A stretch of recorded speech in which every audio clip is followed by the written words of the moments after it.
There's a quiet ache most people carry, not the kind that screams, but the kind that settles beneath the ribs, beneath the masks, beneath the endless effort to stay unaffected. It's the ache of being ruled by things we pretend don't touch us. A message left unread, a glance dismissed, a memory that should have faded but still grips your spine in silence. And maybe you've told yourself it doesn't matter, that you've moved on, that you've healed. But the truth is that most of what still governs your life isn't visible to others, and worse, it's no longer visible to you.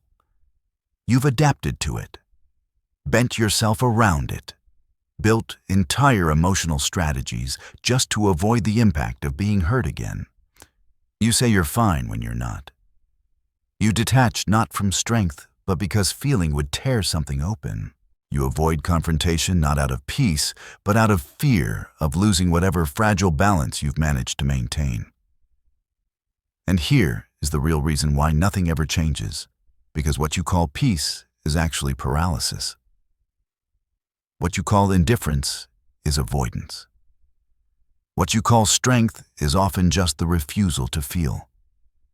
Carl Jung once wrote, "Until you make the unconscious conscious, it will direct your life, and you will call it fate. And that fate, it's what repeats. The same types of relationships, the same arguments, the same hollow victories, the same emotional crash when someone says something that shouldn't hurt but does. You've convinced yourself it's the world that must be fixed, the partner that must change, the job that must feel more meaningful, the people who must stop disappointing you. But what if I told you that nothing outside needs to be altered at all? That no person, no situation, no opinion, no rejection has any real power over you, unless you give it permission through an invisible contract signed long ago in your unconscious mind. There is a hidden self within you that absorbs every wound, every silence, every betrayal, and instead of expressing it, buries it. That self is not weak, it's ancient. It is the part of you that learned to survive before you ever learned to speak, the one that knew how to win approval before it knew how to ask for love. And that part still runs your reactions, your fears, your boundaries, or your lack of them. But the question is no longer why people hurt you. The real question is, why do you still let them? There's a myth we unconsciously buy into, that healing means becoming untouchable. But real freedom doesn't come from shutting the world out. It comes from seeing the world clearly without letting it determine who you are. It comes from realizing that nothing can truly affect you unless it touches something unresolved within you. That is the hidden entrance into shadow work. Not a mystical ritual, not a trendy self-help phrase, but a confrontation with everything within you that still aches, still seeks, still wants control. Think of every moment someone said something that made your chest tighten, every time someone walked away and it felt like you were disappearing, every time silence filled a room and you interpreted it as rejection. The event wasn't the problem. It was what the event meant to you. The story you've carried since childhood about what that silence implies, that you're unworthy. The story that love must be earned, that boundaries mean abandonment, that saying no means being alone. None of that was written in the present, it was recorded long before. Jung believed that these unconscious wounds hold archetypal energy, meaning they're not just yours personally, but universal patterns passed through generations buried in the collective unconscious. And unless you confront them directly, you will become their vessel. You will live the same story your mother did, the same resentment your father carried, the same emptiness you once saw in someone else's eyes and swore you'd never feel. But you do. Not because you chose to, but because you haven't yet chosen to unwrite it. And that's where the real work begins, not in fixing the outside, but in decoding the inside. Because nothing and no one can afflict you anymore. When you stop assigning them the power to define what you feel. The problem is never the trigger. It's the raw nerve underneath the one you refuse to look at. So let's begin here with you. Not the version of you the world applauds. Not the strong one, not the one who smiles when they'd rather disappear. But the one who still trembles inside. The one who still feels small when challenged. The one who still wants to be seen, but fears that if they are, they won't be loved. That self, the one you hide, even from your own awareness, is not your enemy. It is your key. And until you integrate it, you will always be controlled by the things you refuse to face. But when you do, when you finally sit with your fear without rushing to change it, when you hear the voice of your doubt without trying to drown it, when you see the anger not as a flaw, but as a cry for recognition, something begins to shift. Not outside, inside. You stop reacting. You start responding. You stop controlling. You start observing. And in that stillness, you realize nothing has changed except everything. What if I told you that most of what disturbs you in others is a reflection of what you haven't yet accepted in yourself? That the reason someone's silence feels like punishment, or why their confidence feels like arrogance, or why their success makes your stomach twist, has less to do with them and everything to do with the image of yourself that's still incomplete. Jung called this projection the process by which we disown the parts of ourselves we can't reconcile, and then see them in the people around us. You don't notice someone's selfishness because you're entirely selfless. You notice it because part of you has been taught that to express your needs is wrong. So you bury that part. You exile it. And then when you meet someone who embraces what you've rejected, it stings. It disturbs you. It makes you angry, uncomfortable, reactive. Why? Because it's not just about them. It's about the shadow they've awakened in you. Most of what afflicts us isn't about the world itself. It's about the meaning we've attached to it. And meaning is shaped by memory, by repetition, by the emotional pathways we've carved so deeply into our psyche that they feel like truth when in reality, they're trauma dressed in logic. You're not hurt because someone said no.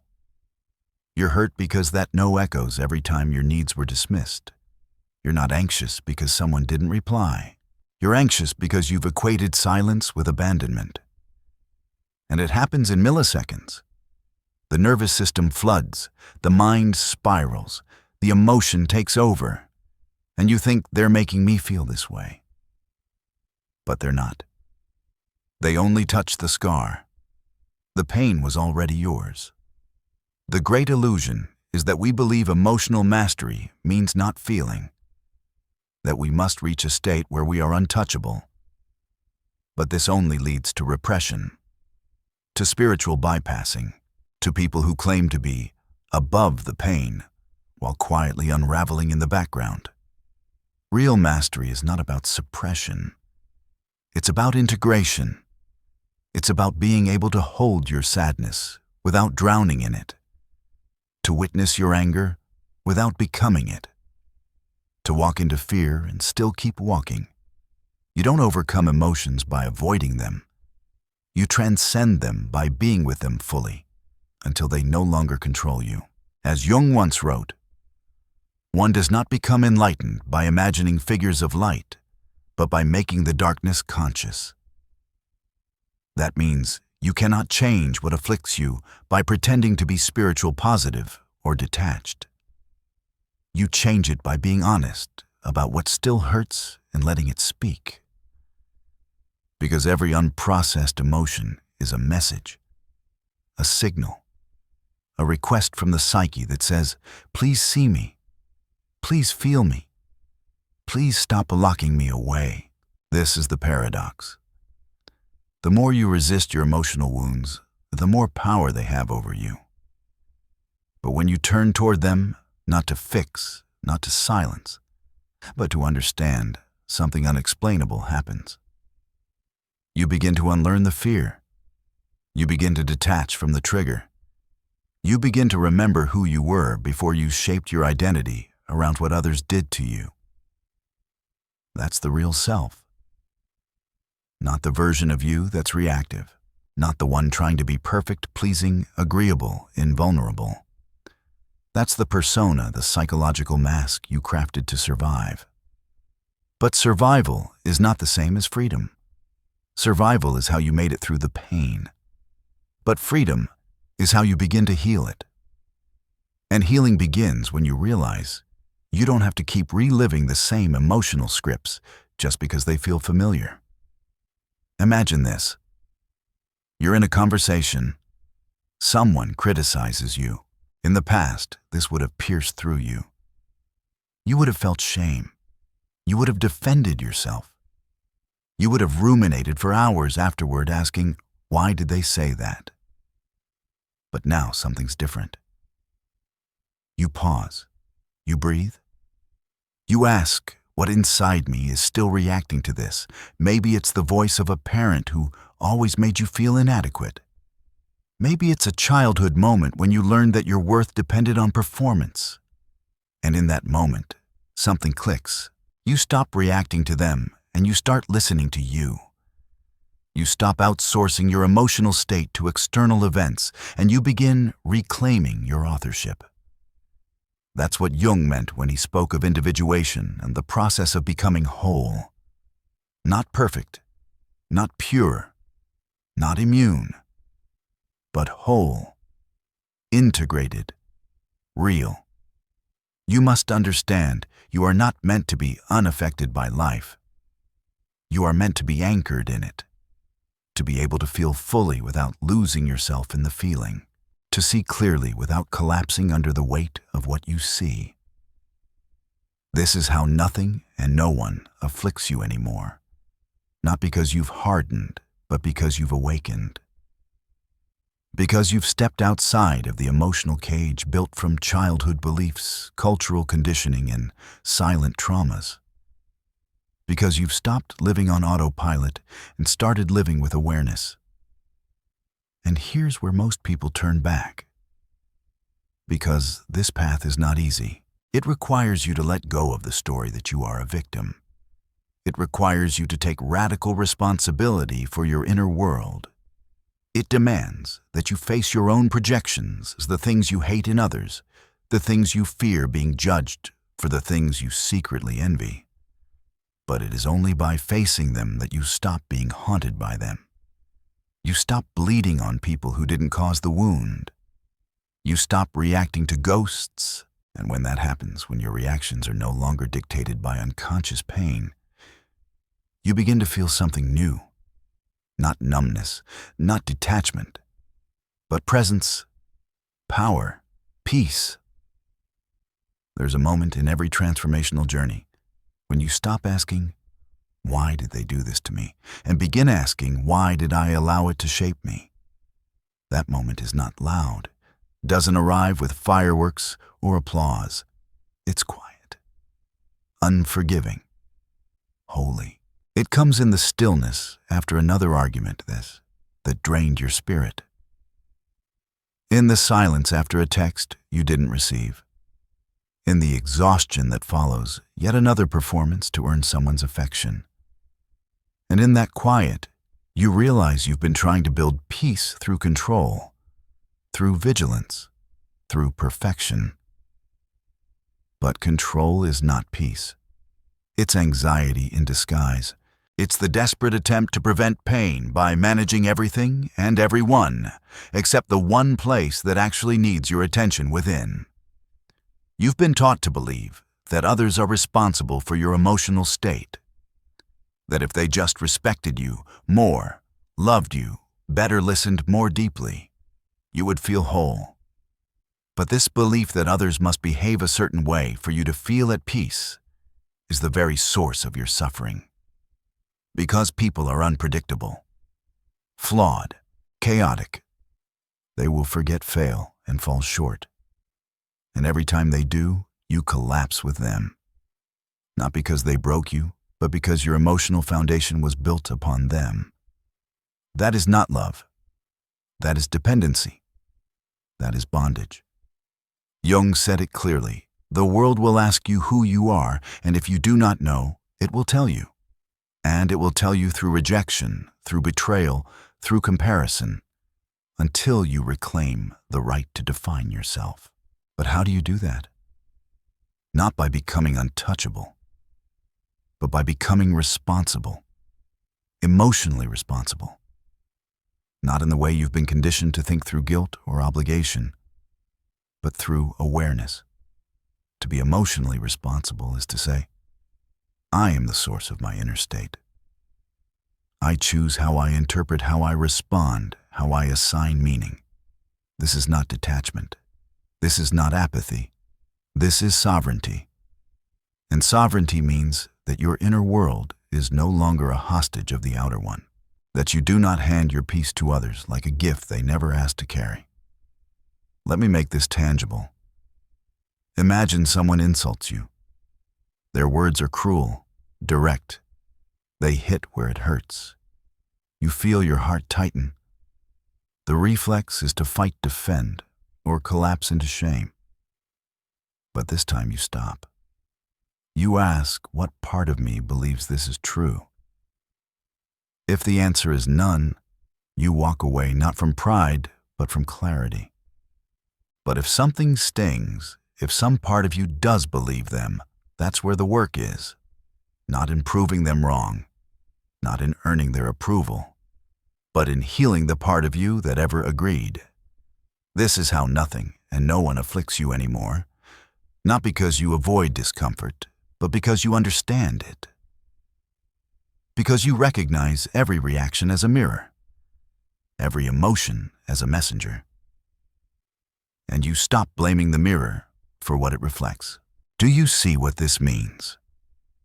It means you no longer fear other people's opinions because you've stopped giving them authority over your identity.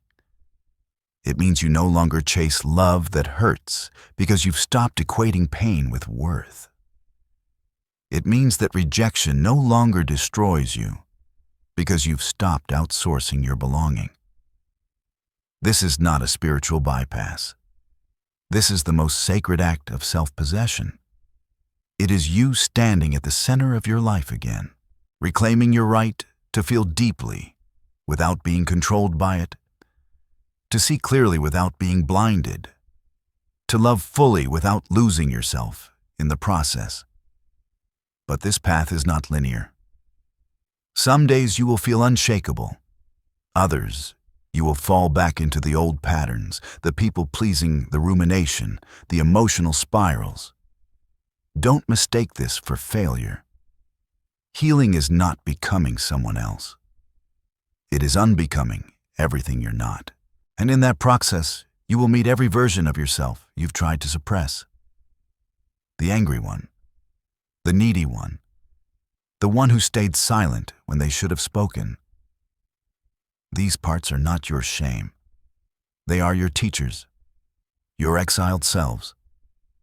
And if you can welcome them, if you can say, I see you, I understand why you're here, then you are no longer fragmented.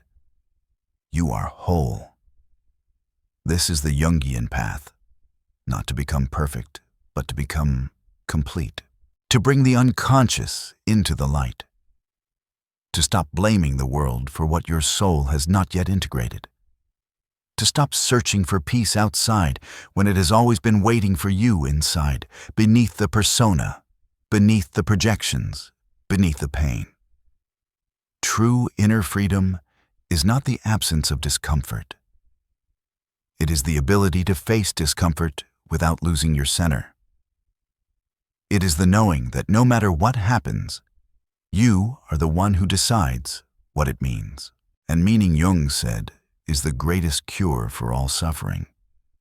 Because once you master the way you experience life, you realize something staggering. No one can give you peace, and no one can take it away.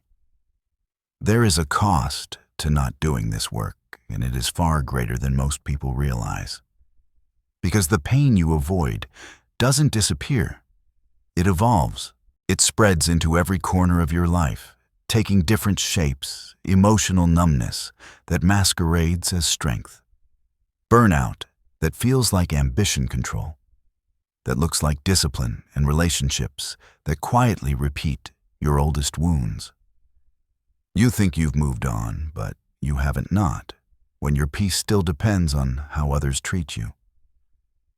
Not when your worth is still defined by what you achieve or who accepts you. Not when your silence is just a disguise for suppressed fear.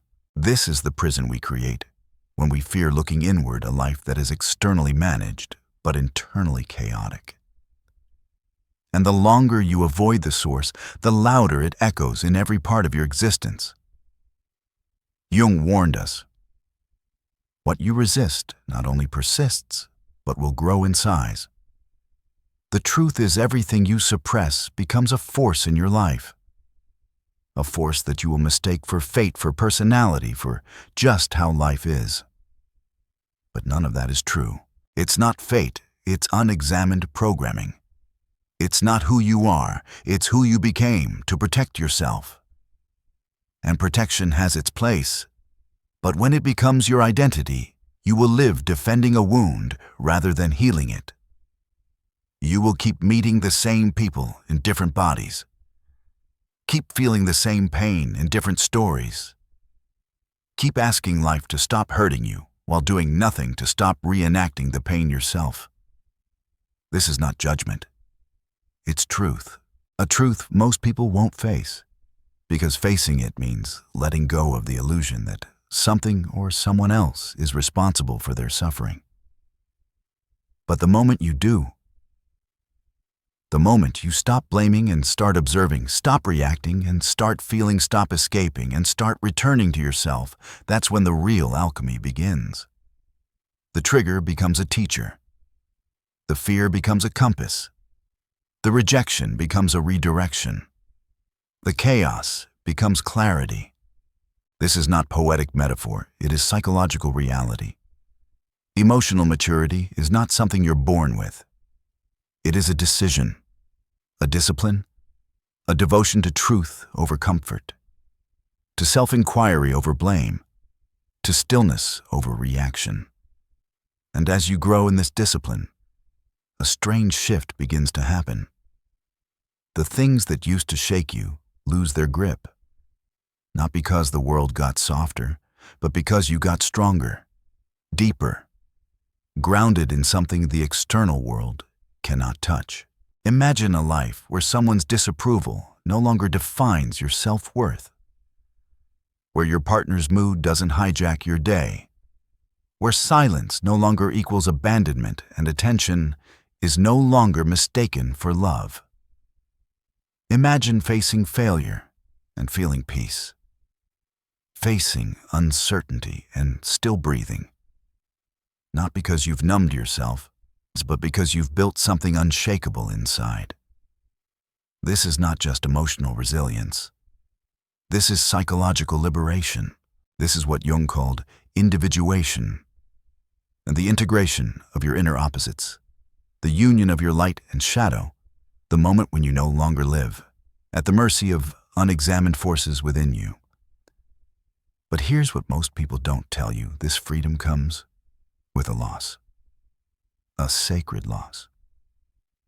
You will lose the need to be liked, the need to explain yourself, the need to control others' perceptions of you. You will lose the comfort of victimhood, the illusion that someone else is to blame. You will lose the familiar emotional chaos you once called home. And it will feel like death. Because in a way it is. It's the death of the persona, the mask, the false self built on survival. But from that death, something miraculous is born: presence, wholeness, truth. Not the kind you read in books, but the kind you feel in your bones, the kind that no one can take from you. So I ask you now, how long will you keep letting the past write your present? How long will you wait for the world to change while avoiding the one thing that can truly shift everything you? Not the idealized version of you, not the curated personality you present online, but the real you, the one who still aches, still dreams, still fears, still hopes. That self is waiting. Not for the world to soften, not for people to apologize, but for you to finally come home. To stop running, to stop blaming, to stop abandoning the very person you are here to become. Because in the end, you can build the perfect life, earn all the praise, wear all the masks, but if you're still at war with yourself, nothing will ever feel safe. Nothing will ever be enough. And no one, no matter how much they love you, will ever be able to reach the parts of you that you refuse to touch. So ask yourself right now, what afflicts you most? What thought, memory, person, or wound still has power over your emotional state? Whatever you name, that is your teacher. That is your shadow. That is your path. And if you have the courage to walk it, to meet it, to feel it without fleeing, and then you will find something on the other side. Not a life without pain, but a life where pain no longer defines you, where fear no longer chooses for you, where nothing and no one can ever afflict you again. Not because the world changed, but because you did.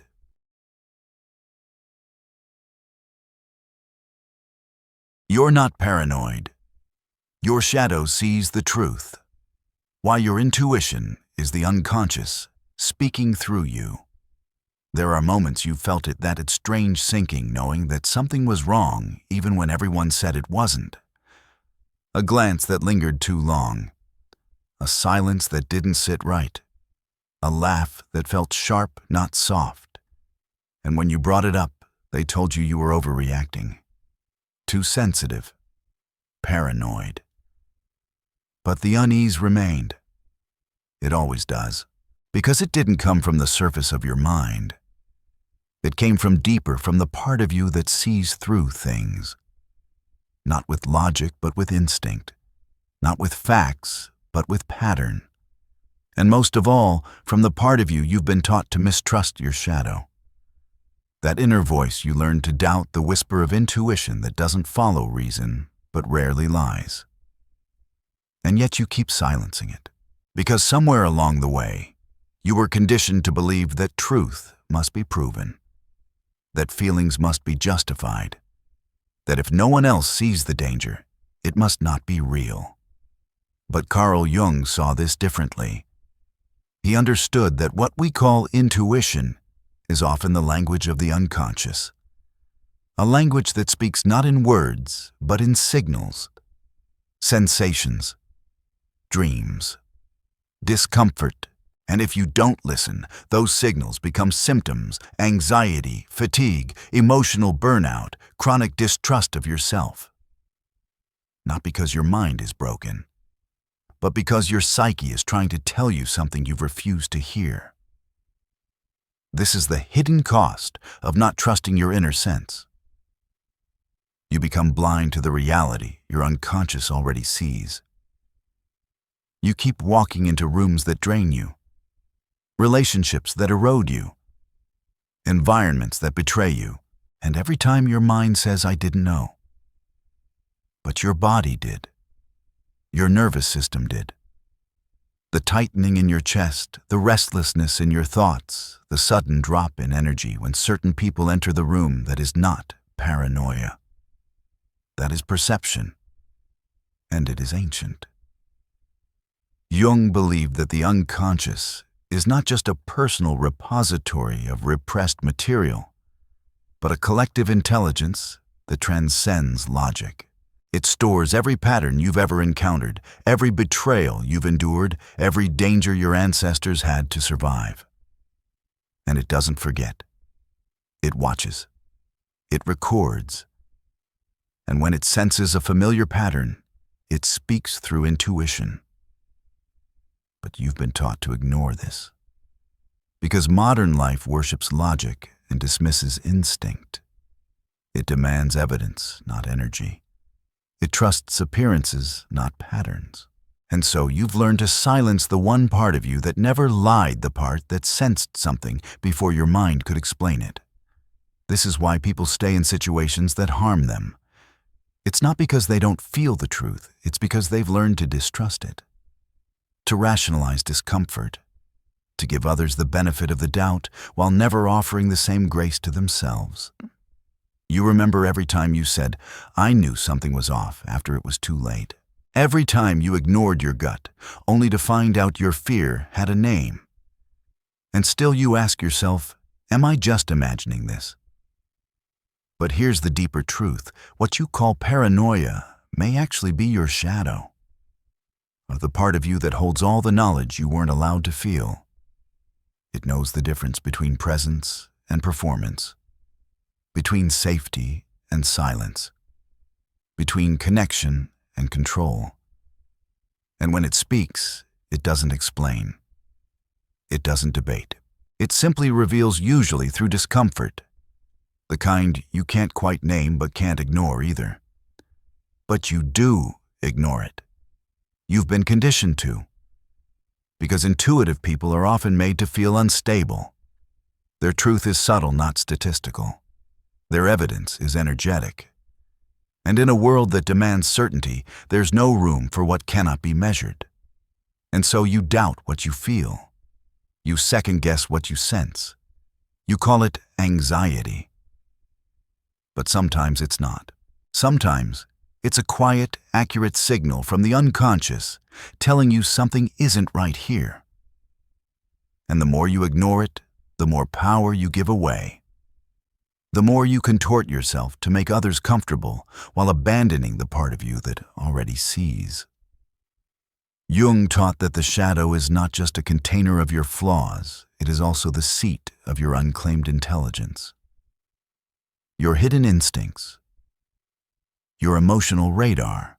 And if you've spent your life trying to be nice, good, agreeable, non-confrontational, then you've likely exiled your most truthful self. The one that speaks before you rationalize. The one that knows when someone's smile hides a blade. The one that tells you to leave even when nothing looks wrong. That voice is not broken. It is ancient, and it's been trying to get your attention for a long time. There is a part of you that already knows.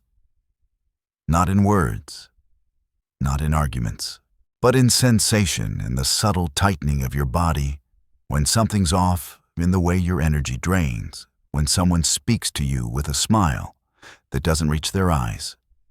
You don't need proof. You need permission. Because the voice inside you, the one you've called irrational, dramatic, overly sensitive, is not paranoid. It is precise. It's the unconscious mind reading the room, absorbing what others miss, picking up on tonal dissonance, facial micro-expressions, subtle patterns of behavior that your conscious mind hasn't yet registered. And when you suppress that knowing, when you dismiss it in favor of being liked, understood, or reasonable, you don't just betray yourself, you fracture your reality. You lose the only compass that was ever calibrated to your truth. And in that fracture, the world becomes louder, and your inner voice becomes quieter until you can no longer distinguish between what you truly feel and what you've been conditioned to tolerate. Jung understood this intimately. In the archetypes and the collective unconscious, he wrote of the anima and animus, the contrasexual aspects within us that contain intuitive knowing, a symbolic bridge between the conscious ego and the deeper currents of the soul. The anima whispers truths that cannot yet be spoken. It dreams in images. It warns without logic. And when we suppress her voice, when we silence intuition to protect the persona, we allow the false self to dominate. A self built not on knowing, but on performance. The mask becomes your identity. And the truth It gets buried. But it doesn't disappear. It leaks through your moods, your fatigue, your sudden anxiety when someone texts, your inability to rest in rooms filled with unspoken tension. You say you don't know why you feel this way, but you do. Just not with your thinking mind. You know with your body, with your shadow. And until you trust that again, you will keep calling it paranoia when it's actually perception. You see, intuition is not some magical power reserved for the few. It's the body's wisdom shaped by every experience you've ever had, especially the ones you never fully processed. It's your nervous system scanning for familiar patterns, recognizing old dangers dressed in new clothing. It's not just instinct. It's memory. Somatic memory. Emotional memory. Archetypal memory. And when someone reminds you of the way you once felt, powerless, voiceless, unsafe, your intuition speaks. It says this is familiar. This is dangerous. Not because the person in front of you has harmed you yet, but because the pattern is re-emerging. And if you don't honor that signal, you will repeat the story. Again and again. Not because you want to suffer, but because the unconscious is trying to complete something, trying to bring into the light what was once endured in darkness. This is why your intuition sharpens after trauma. It's why you become more sensitive to tone, to eyes that don't match words, to environments where something is being hidden beneath the surface. You're not imagining it. You've simply survived enough to sense it before it explodes. But here's the tragedy: the world often calls this paranoia. And so you internalize the gaslight. You second-guess the clearest parts of yourself. You suppress the voice that's trying to protect you. And you do it all in the name of being fair, understanding, open-minded. But understanding is not the same as self-abandonment. Open-mindedness is not the same as emotional blindness. And fairness. Fairness does not mean giving everyone the benefit of the doubt while denying your own emotional reality. Carl Jung once said, "The pendulum of the mind oscillates between sense and nonsense, not between right and wrong." And this is exactly what happens when you live too far in your head. You start justifying what doesn't sit right. You start making excuses for what hurts. You call your discomfort nonsense. And you live cut off from the truth that lives in your gut, your chest, your breath. But what you repress returns. And it doesn't return softly. It returns through chronic fatigue, through unexplained anxiety, through the aching sense that you're not safe even when nothing bad is happening. And that ache, it's not just emotional, it's existential. It's the cry of your shadow, screaming to be heard through the walls of your rational mind. What you call intuition is not a luxury. It is a survival tool, a psychic compass, a bridge to your wholeness. And the reason you suffer is not because you feel too much. It's because you keep questioning the truth of what you feel. But your unconscious doesn't lie. It has no need to. It doesn't operate through ego.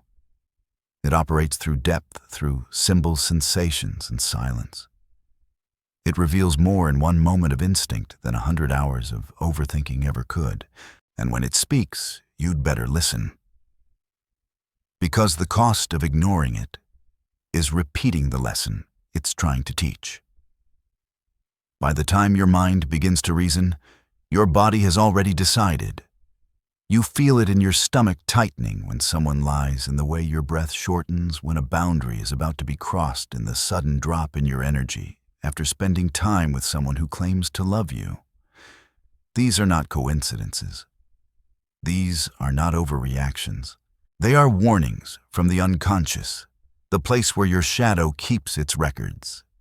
And when you dismiss them, when you explain them away with logic and politeness, And the false peace of not making waves, you sever your access to one of the most vital forms of self-protection. You have inner truth.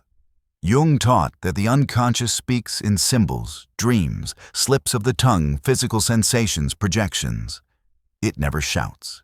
It never forces. It waits. And if ignored, it manifests in ways that sabotage your life, not to punish you, but to force your attention back to what you've neglected. That creeping sense of dread in a relationship that seems fine. That chronic anxiety you medicate but never understand.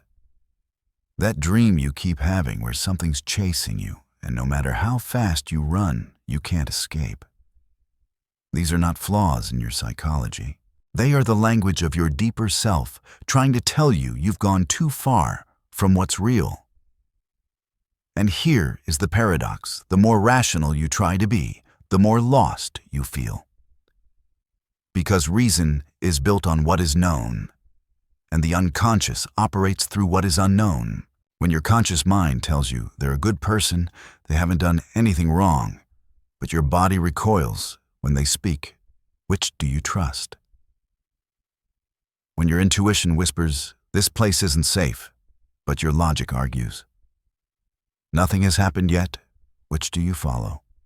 Most people choose reason. And then they wonder why they feel fragmented, tired, suspicious of themselves. It's not because you're broken. It's because you're betraying what you already know by trying to fit truth into boxes it was never meant to occupy. There is a reason why those who've endured trauma tend to develop a sharper intuition. It's not just hypervigilance. It's pattern recognition. It's the shadow waking up. When you've known betrayal, your unconscious becomes a guardian. Not always gentle, but often accurate. It remembers the cadence of manipulation. It tracks tone and body language. It records inconsistencies. And even when you try to gaslight yourself into feeling safe, your body will not forget. This isn't paranoia. It's intelligence born from survival. And you do not need to apologize for it. What you need is to refine it to differentiate between trauma's reflex and intuition's wisdom, between the past reactivating and the present revealing. That discernment comes with awareness, with honesty, with the courage to sit in the discomfort of, I don't have proof, but something feels wrong. That sentence is the beginning of self-trust. And self-trust is the foundation of emotional mastery. Because once you reclaim it, once you stop asking for validation and start listening inward, you become someone who cannot be easily deceived. Not because you're cynical, but because you're connected. You've reestablished the link between the conscious and the unconscious, between what you sense and what you allow. And in doing so, you become whole, Jung once wrote. Your vision will become clear only when you can look into your own heart. Who looks outside dreams? Who looks inside awakes? This is what your intuition invites you to do. Not to predict the future, not to protect you from all pain, but to awaken you to what's real in this moment. And what's real isn't always rational. Sometimes it's just a glance, a tone, a shift in energy you can't explain but feel in your bones. That's not imagination. That's not insecurity. That is the shadow perceiving what the ego refuses to see. And the more you trust it, the quieter the noise becomes. You stop overanalyzing. You stop chasing clarity through others. You simply know, and that knowing becomes your ground. But here's the cost of reclaiming this kind of perception. You will lose your ability to pretend. You will see through people's masks, and it will break your heart. You will recognize the emotional contracts you've signed without consent, where you shrink so others can feel safe, where you stay silent so others can feel right.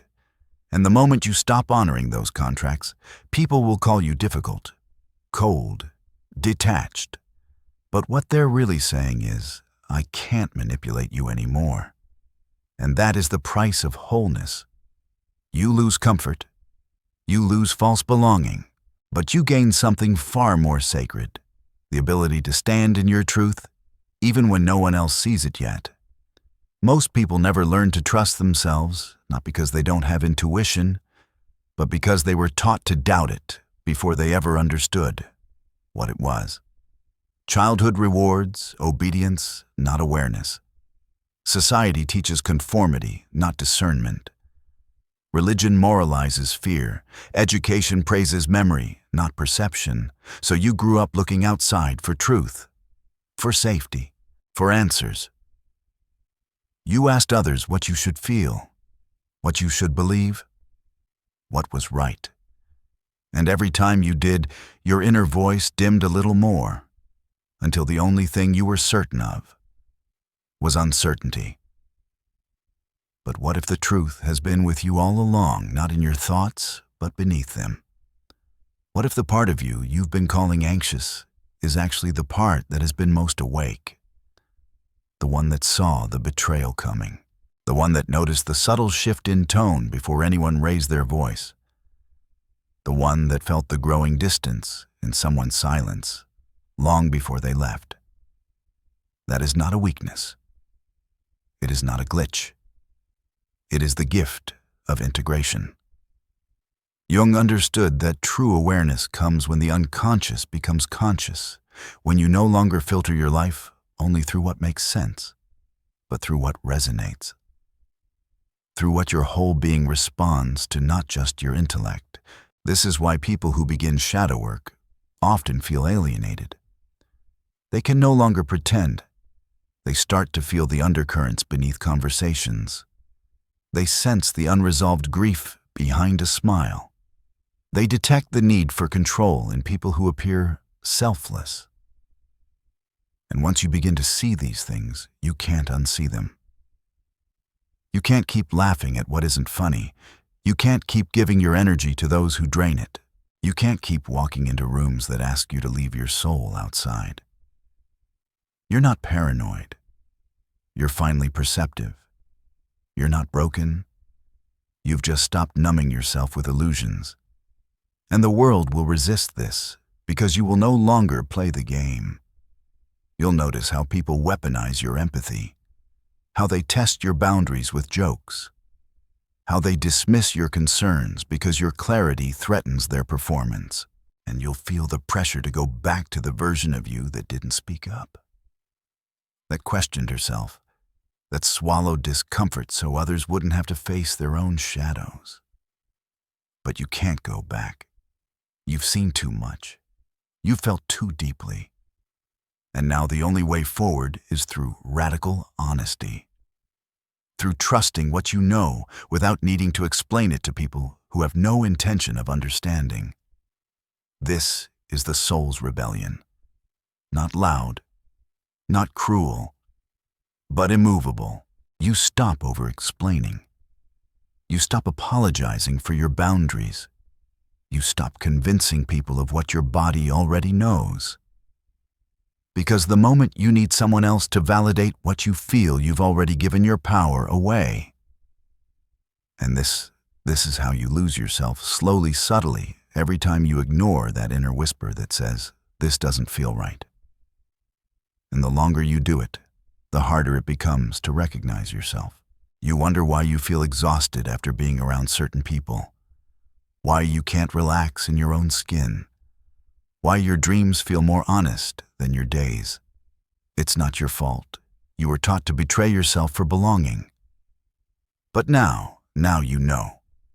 And once you know, the only question that remains is, will you honor what you feel or continue betraying it? For comfort, Jung warned that the privilege of a lifetime is to become who you truly are. But becoming who you truly are requires that you stop filtering your life through other people's perceptions, that you stop gaslighting your own instincts, that you stop calling it love when what you really mean is control or fear or self-erasure. Your shadow already knows the truth. It always has. And when it speaks through intuition, it does so with the precision of a compass that never needed a map. All it asks is that you trust it, especially when no one else does. Because if you don't, if you keep denying what you feel, explaining away what you sense, rationalizing what your body rejects, then you will live someone else's life. You will play a role written by people who benefit from your silence.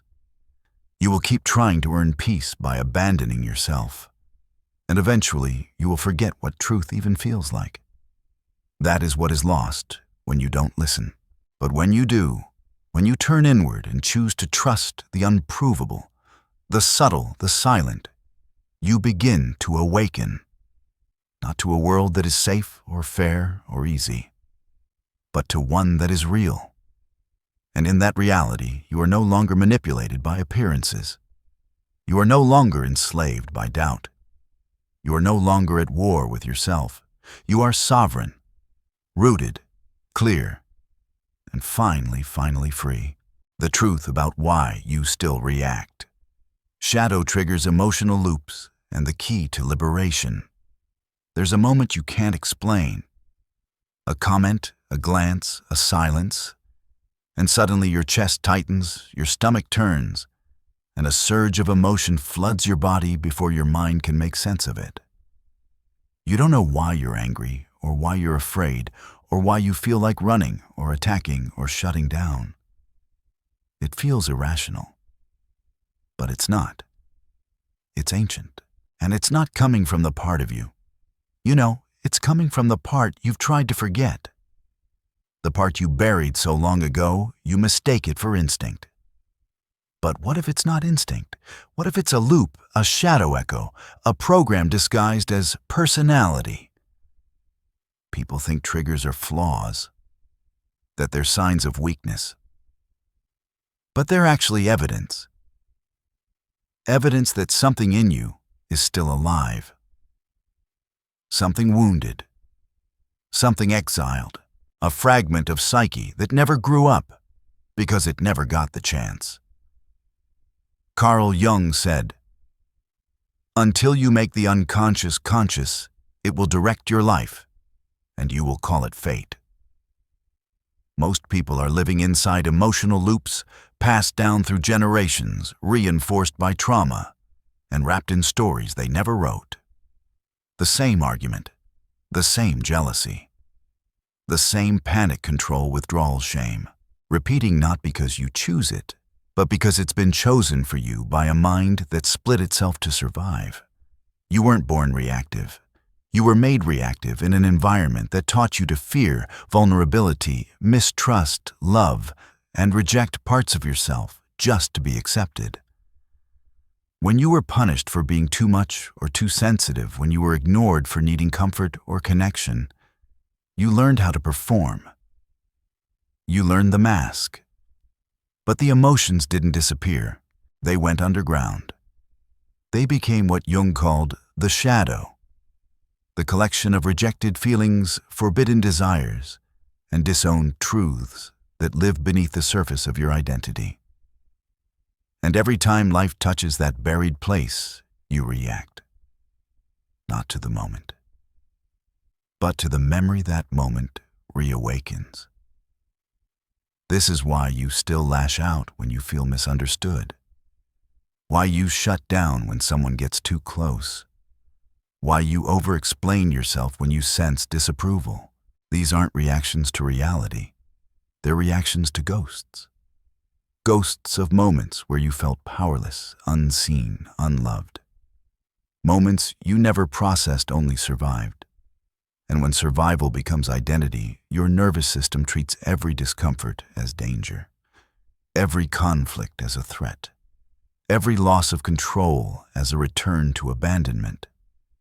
But here's the terrifying part. The more unconscious the trigger, the more it feels like truth. You don't question it, you justify it. They were rude. I had to defend myself. I'm just being honest. That's just who I am. But it's not honesty.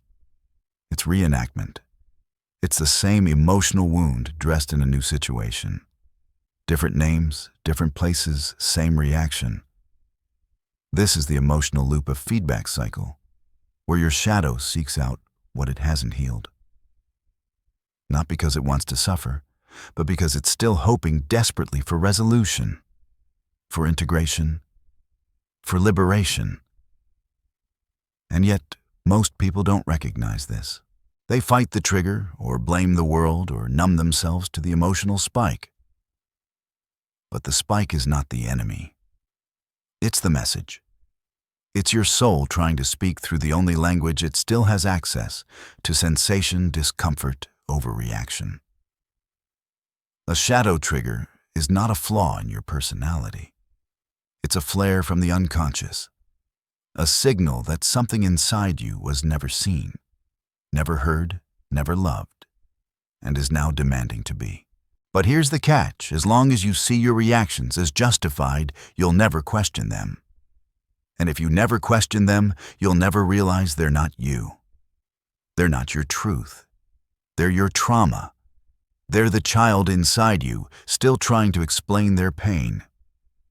With adult behavior, the man who yells because no one listened, the woman who withdraws because connection always led to betrayal, the mind that overthinks because silence used to mean danger. It's all a language, but one you forgot how to read. This is why reacting doesn't mean you're broken.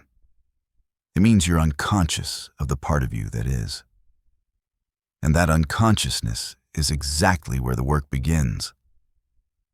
Not in stopping the reaction, but in seeing it, in holding it, in getting curious instead of defensive. Because underneath every sharp edge is a soft wound. And until you touch it without shame, it will keep bleeding into your relationships, your identity, your sense of self. You say you want to change, but you won't change by force. You won't change by pretending you're above your emotions or by slapping a mantra over your pain. You change when you face the truth that your reactions are not your enemy. They are your map. And every trigger, every loop, every moment of inner chaos is pointing to a part of you waiting to come home.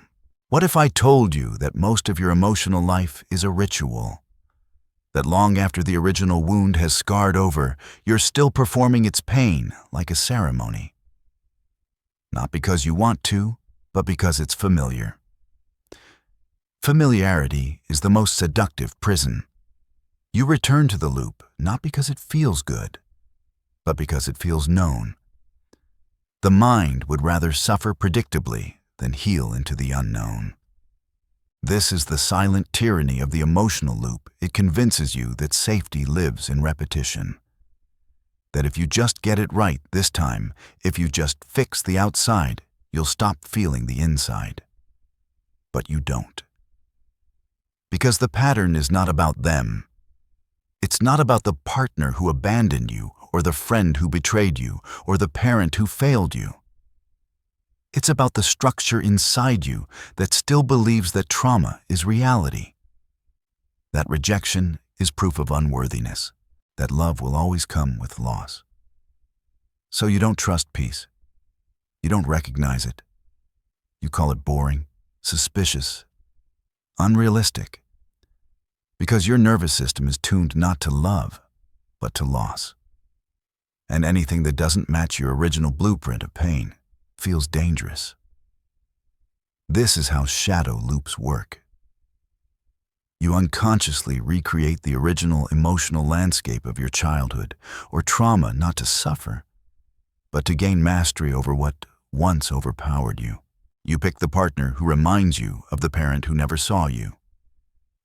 You enter friendships that mirror the same hierarchy of worth, attention, and invisibility. You provoke the same rejection you're trying to avoid, just to prove to yourself it's real. It's not conscious. It's survival logic. You try to rewrite the story by reliving it. But here's the horror: you don't rewrite it. You reinforce it.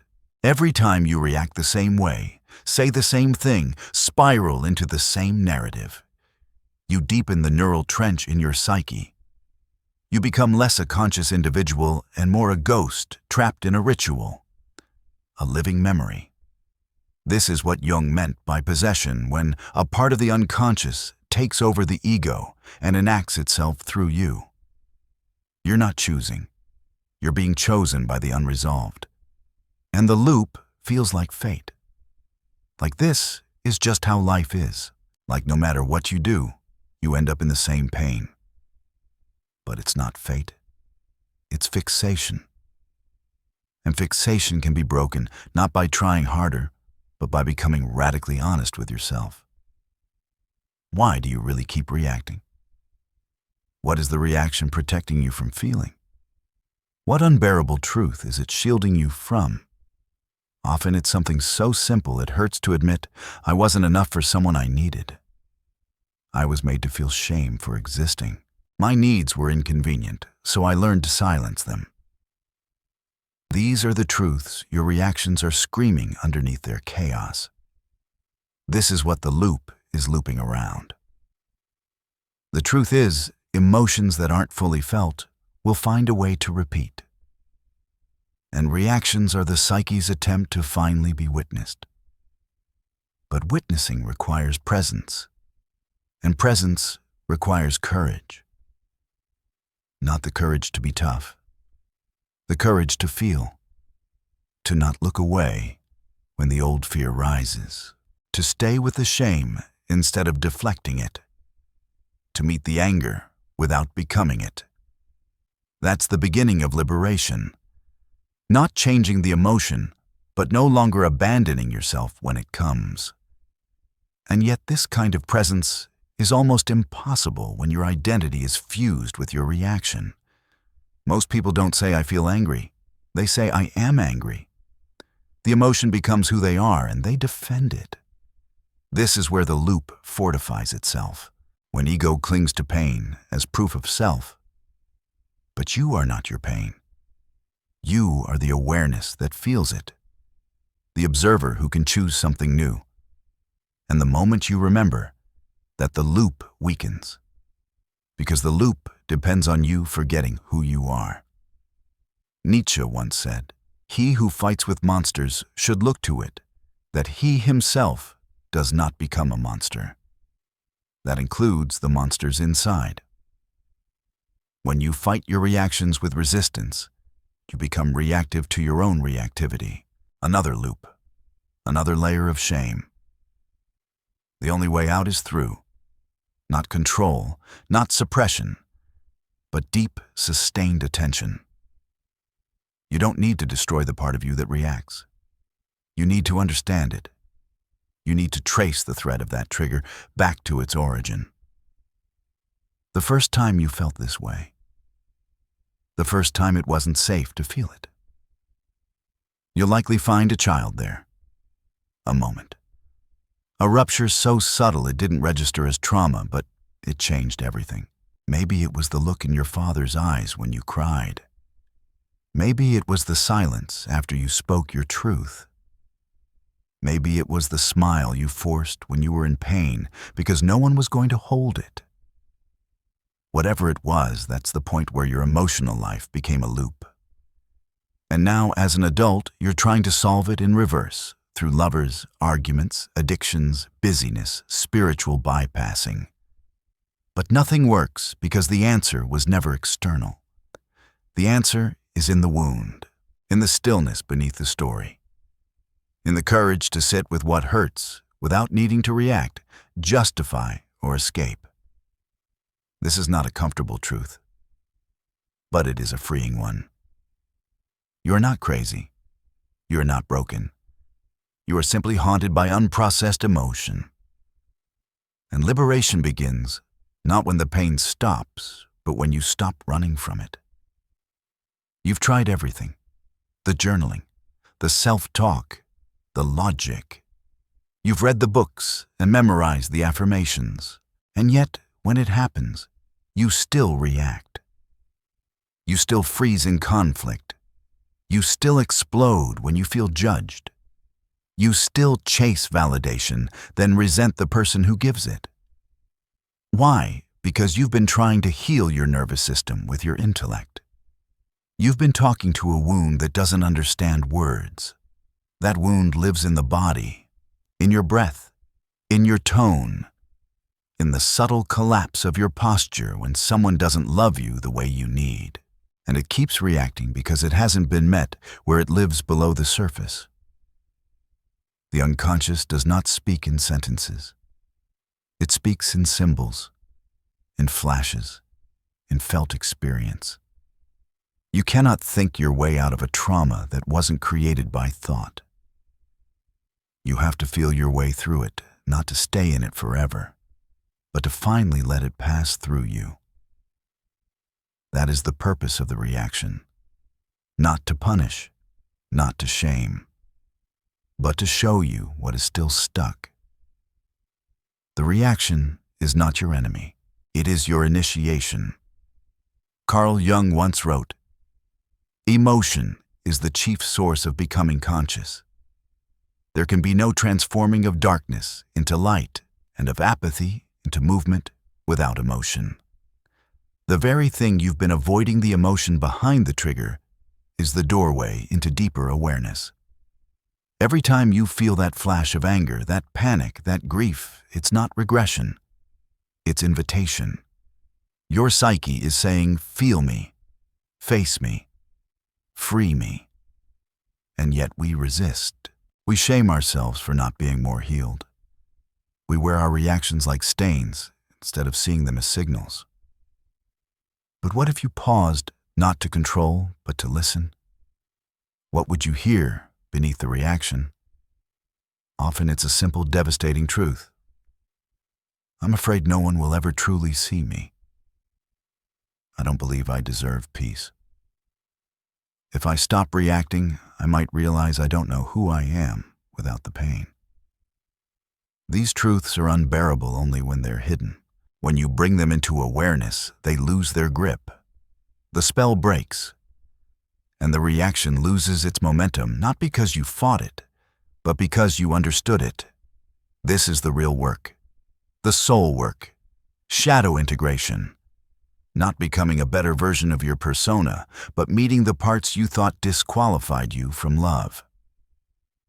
The angry part, the needy part, the jealous, obsessive, suspicious, controlling part. They are not your shame. They are your signal. They are the fragments of you that were forced into exile, not because they were evil, but because they were too much for the people around you to hold. So you learned to hide them. But you didn't delete them. They became the shadow. And the shadow reacts when it's ignored. That's why the key to liberation is not in becoming emotionally invincible. It's in becoming emotionally honest. Brutally honest. Yes, I still react when I feel dismissed. Yes, I panic when I think I'm being left. Yes, I get cold and distant when someone gets too close. Not to justify the reaction, but to own it. Owning it is how you step out of the loop. Because the loop depends on you believing the trigger is about them. But it never is. The external only activates what already lives inside you. The button was installed long before anyone pressed it. You've been reacting to avoid pain. But now you see it, the pain isn't in the reaction. It's in the suppression. It's in pretending you don't care, pretending you've moved on, pretending you're above it all. That's the mask. And it's exhausting. Eventually the mask cracks and the reaction spills out louder than ever. Not because you're weak, but because the shadow has grown strong in the silence. The only way to weaken it is to welcome it. Speak to it. Ask it, "What do you want me to know?" You'll be shocked at how wise your wound is when you stop running from it. Adler once proposed that every neurotic symptom is a failed attempt at superiority, a compensation for deep inferiority that we cannot accept. Reactions are often that compensation. We react to avoid the deeper truth that we feel powerless, unworthy, alone. But liberation begins when we can sit with that powerlessness and not make it wrong. When we can say, yes, I feel abandoned without abandoning ourselves. That is the turning point. When you become the presence your inner child always needed.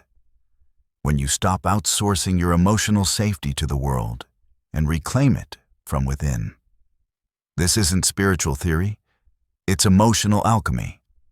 The transformation of unconscious reactivity into conscious responsibility. The moment you realize, I am not my trigger. I am the one who sees it. And the one who sees can choose.